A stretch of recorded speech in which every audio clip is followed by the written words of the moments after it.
Hi, this is the Cat's Library. I'll be your librarian today.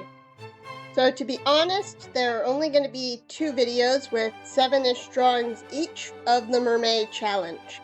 This is because near the end of week 2, I got a cold for a little over a week. I made up my own theme for the challenge, and since I wanted to do some studies on drawing people and faces and anatomy and hands, I chose to drawing famous paintings as mermaids. I usually draw from photo reference or imagination, and I wanted to study from other people's drawings to see if it would give me a different perspective. So I present to you week 1 of famous paintings as mermaids. Engage speed paints!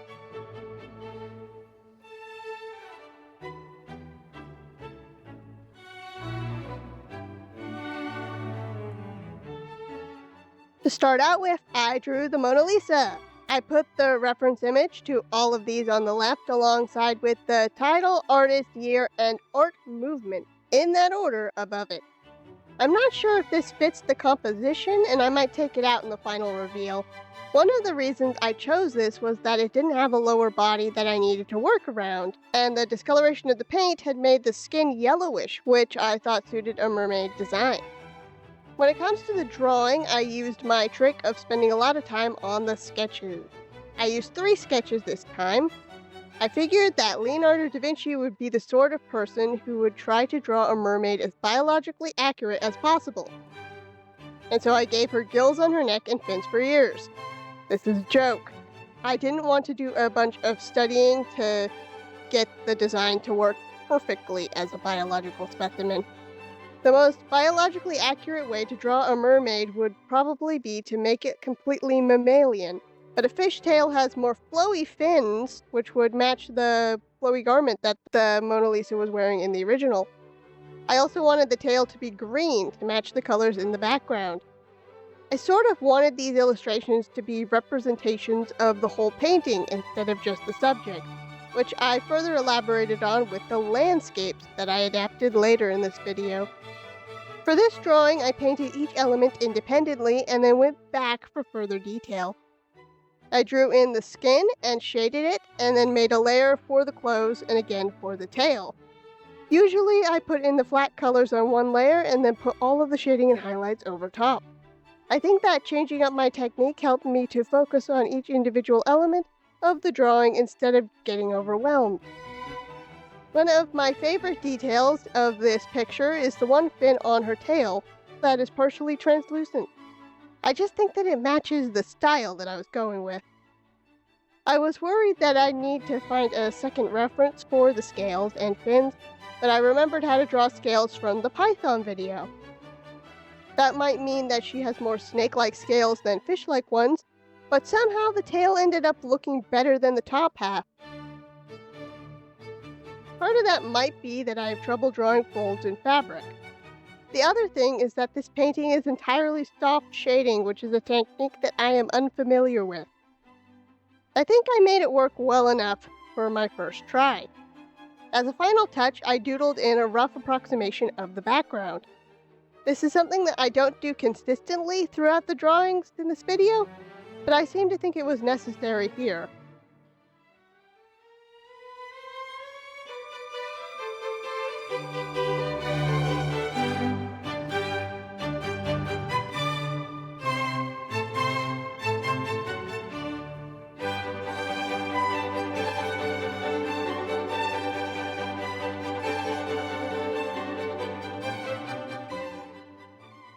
Next up was the day that I recorded a bunch of footage for the Roadrunner video, and so I wanted something simple for my mermaid today. I couldn't find a good cave painting to adapt, so I chose an Egyptian hieroglyph. This is of a certain Egyptian goddess with a sort of retroactively unfortunate name, and so I hereby nickname her Izzy. This was a significantly more difficult drawing than it initially looked. Initially, I didn't know how to translate the feather wings into fins and tried out a couple variations. One of these was a flying fish-inspired look, where the side fins came out underneath the mermaid's arms, sort of like the wings were in the original. Since I was following the original wings as reference, this just ended up looking something like smaller wings and not like a mermaid at all. I resolved to interpret the feathers into the tail and forego the other fins. After a couple sketch layers, I realized that the hieroglyph line art was made so that there were as few lines as possible, and most of them curved into each other. The words that came to mind were mathematical perfection. So I spent a lot of time going slow and getting each line the way that I wanted it. Sometimes I did multiple lines where there should have been only one, but I started the new line where the old one ended so that it would look like a continuous flow. I also copy and pasted the arm because they were pretty much identical. For the tail, I made a meld of the two legs in the reference. That was a very specific shape to figure out. It needed to be both folded in on itself, yet completely visible. I also tried to make it symmetrical at first, but then remembered that the arms had subtle variation between the top and bottom. I need to work on drawing subtle shapes and subtlety in general. At first, I wanted the fin to be a different translation of the wings, like I mentioned before, but in practice, that was looking sort of like a shelf mushroom, and so I made the decision to shift focus to the scale. I figured since each feather was detailed in the reference, that each scale would show in my version. I drew a few scales and then copy and pasted them again and again until I had sheets. It was mildly difficult to get the sheets of scales to line up with each other.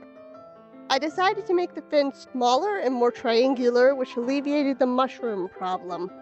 I think around this point, I realized that it had passed midnight, and so I did a rush job on the coloring.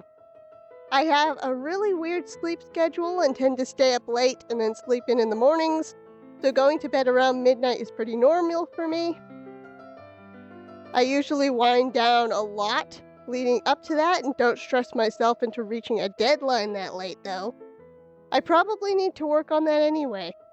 I decided that going past midnight didn't count as needing to stop the challenge, even though I may have technically failed. However, this set a bit of a precedent where I would start and finish my drawings too late, though.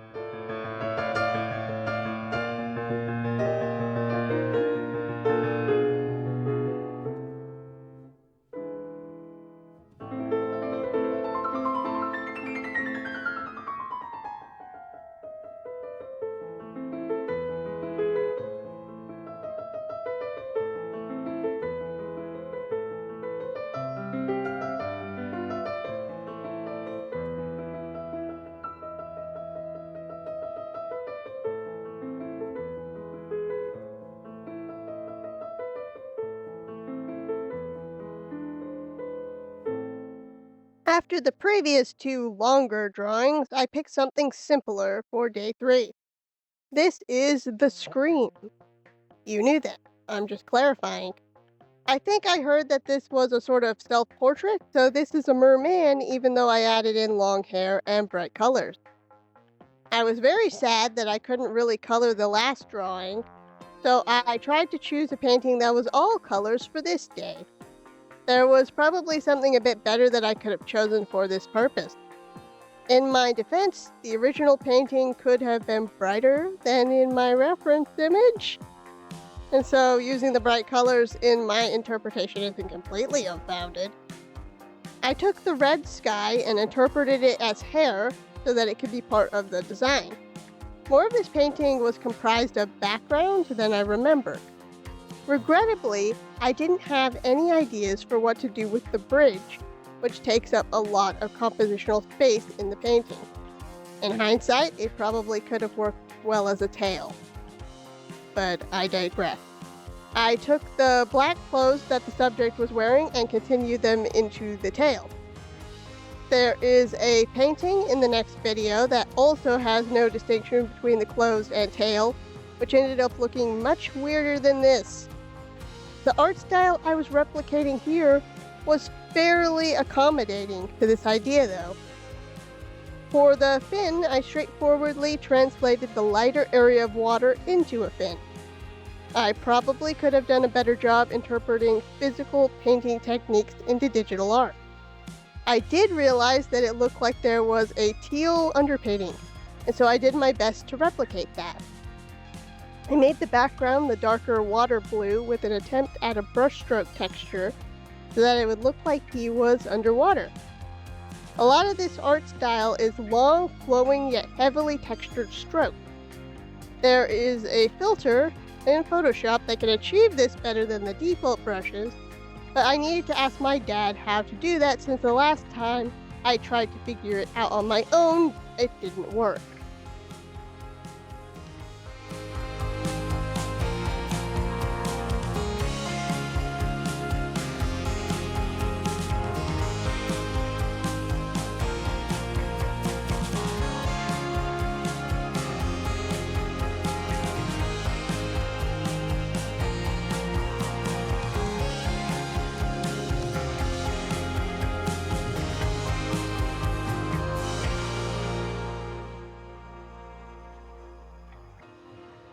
Next, I chose to draw the birth of Venus. I wasn't sure if I was going for the massive collaboration approach of all 31 drawings, or if I was going to have multiple videos at this point. So I'm sorry if 2 Renaissance paintings in one video is too redundant. I think I got a little bored of the fish tails that were pretty similar to each other, and so I wanted some of these to be other sorts of aquatic life. And since the subject was in a clamshell in the original, I decided to make her half clam instead of half fish. I most likely regret this decision more than you do. The combination of having a good reference, drawing a humanoid for the past 3 days, and not drawing the legs meant that I finished my first blocking out sketch pretty quickly. I took longer on the second sketch layer, but still kept it pretty loose and pencil-y. There is a sort of movement to this picture, even though Venus is standing pretty still, and even though I don't remember explicitly thinking that while I was drawing, it was something I unconsciously must have been thinking about. Either that or all the movement in the scream had me sensitive to the movement in this piece. The third sketch layer I drew with a thinner brush. I wasn't sure if I wanted her to have a classic seashell bra at this point, and I put it in as a placeholder. I copied the hand from the second sketch path. I think because I wanted to get into the painting and figured that I'd fix it later, which I did. I put in the flat colors and tweaked at the hair to get the shape looking right. I must have drawn hair blowing in the wind before, but I can't remember a specific instance before this. I had 2 similar skin tones that I blocked in and loosely blended them together. I find having a mild gradient in the flat colors gives more life to an image. I drew the mermaid section of the design as the same auburn color as the hair, and just barely blended it in with the skin tone. I don't know what I was doing with the shell. I think I made it darker than the original shell, because it is more prominently behind the character and has to compete with those colors, but it sort of competes too well. I added in some soft shading and soft highlights to the body because that was the style. After that, I actually tried with the hands. I realized since one of her hands is holding her hair that I needed to render the hair before I went back for the hands. I also added detail to her face. I accidentally made her eyes look in different directions, and then I did a rush job on the shell because I think that this was close to midnight again. I still don't like the shell colors, though I think that these are similar to the dress the one lady is holding out to Venus in the original painting, so it fits a bit better. I decided not to have the shell bra in the end because she is a clam, and the chronic overthinker that I am found that way too weird. It also bothers me that the shell I kept is too small for her, because I was trying to follow the reference, and so if she tried to close up, it would either cut her in half or she would break her back trying to fit inside. The drawing looks pretty though.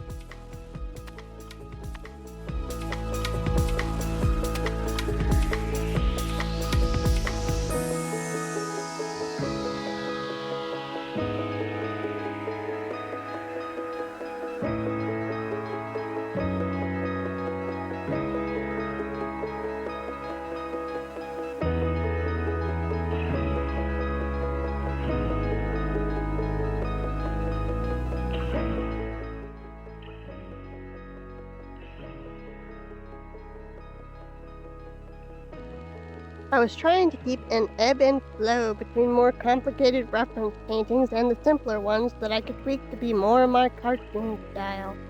I also wanted much more freedom on this day, and so inspired by how the scream was half background anyway, I decided to do a full landscape this time around. Out of all of the mermaids in this video, this ended up the least like the original. At best, she looks mildly inspired. I kept the bridge pretty much the same.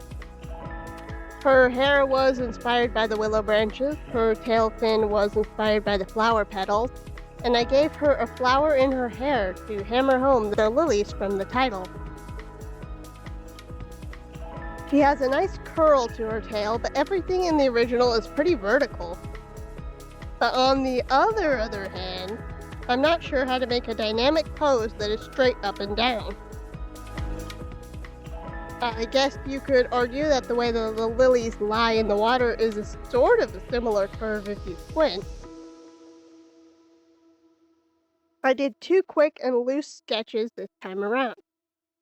I gave her a bikini top sports bra looking thing because it seemed right. I challenged myself to do that head angle that I failed to get right in the animating blobs video last month, and she looked pretty alright.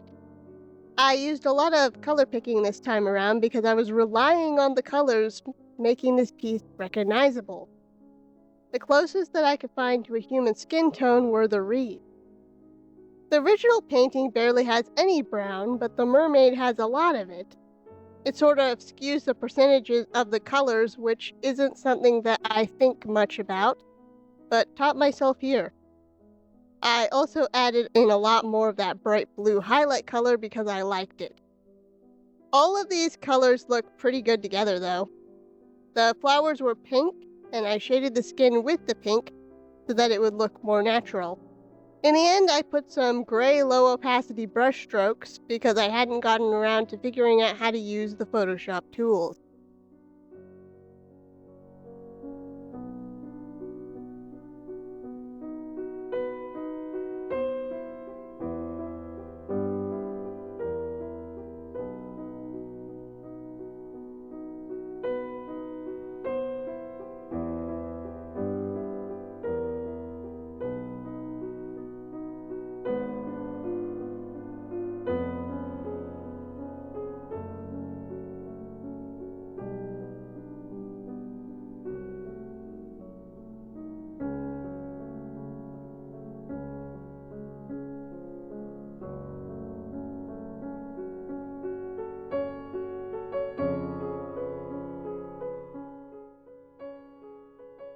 So I told my dad that I was going to draw a Monet painting as a mermaid, and he asked if I meant the one with the lady at the bar, and that I should have it so that it's a normal girl, but the reflection is the mermaid, since the reflection is different than the main subject in the original. This is probably the most complicated painting that I adapted for this video, perhaps for this challenge. I cut out a lot of the details, and apparently the details were my dad's favorite part, so there's that. I once again chose to start painting late. I got into the habit of starting painting at 9 or 10 and then forgetting that it takes time to finish a drawing. This is very bad of me. I made 3 sketch layers for the main subject and 2 for the reflection because I was running out of time. Since most of my effort was on drawing a normal-looking human, I made the reflection mermaid as monstrous as possible to contrast her. I put in the octopus tentacles. I have a video where I study a photograph of an octopus, and I added in fin ears. At first, I made the reflection bigger than in the reference, but later on I made her match, which was probably a mistake. For a head-on shot, there was surprisingly complicated perspective going on here. A mistake I made for the human part of the drawing was that for the first 2 sketches I didn't break down the different elements and tried to get it all down at once, and then I used a specific reference for the head and drew the body separately. It should have been the other way around because I made the head way too big. I mixed things up and started with the darkest shadow color of the skin first, and then added the midtones and highlights. The skin is the most rendered part of the image, while the hair is the second most. At this point, I was running out of time, or had already gone past midnight, and so I made a quick gradient to color in the reflection. It was the same colors as the human version: red for the head, blue for the back, and black for the tentacles. I put a hard shading layer, a hard highlight layer, and I put some rim light on the human version's dress, and I tried to make a mirror effect so that it was more obvious that there was a mirror in the background without context. This is a lot of things, but I rushed them out, evidence that the mermaid isn't textured, and this isn't really a style that uses solid color blocks for shading and highlights.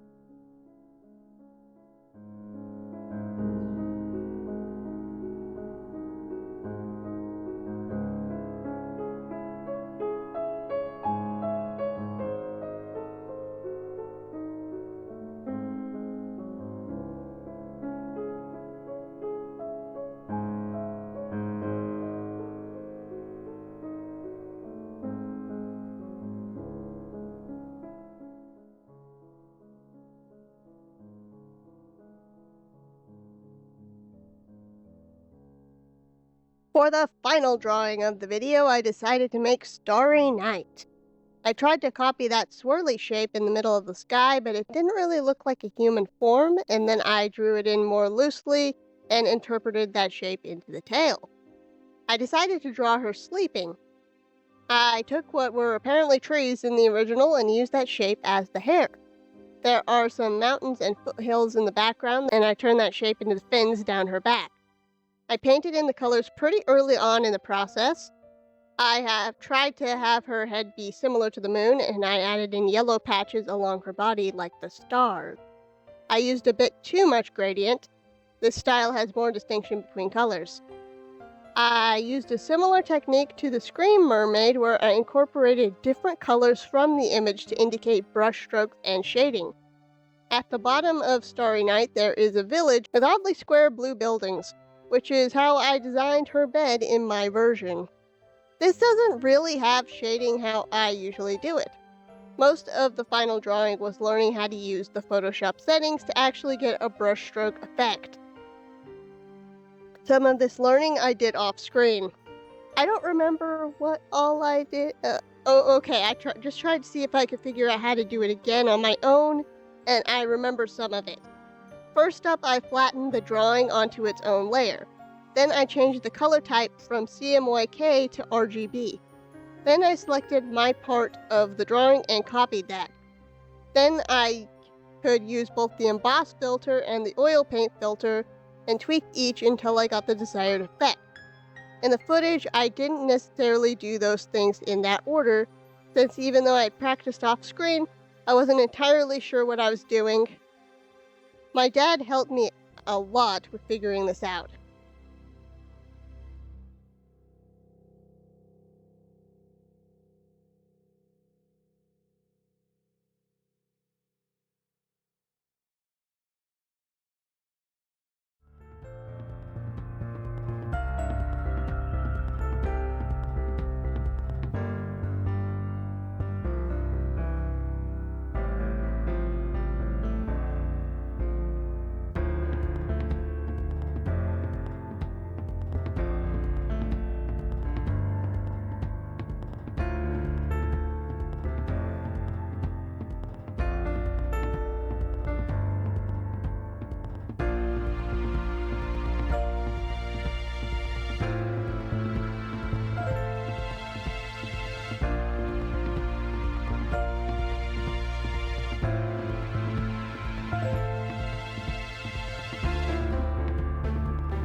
And that's it for today. Next video should hopefully be out soon. As I said before, all the drawings are already done. There is less recording on that second video because I lost some footage. See you when I see you. Bye!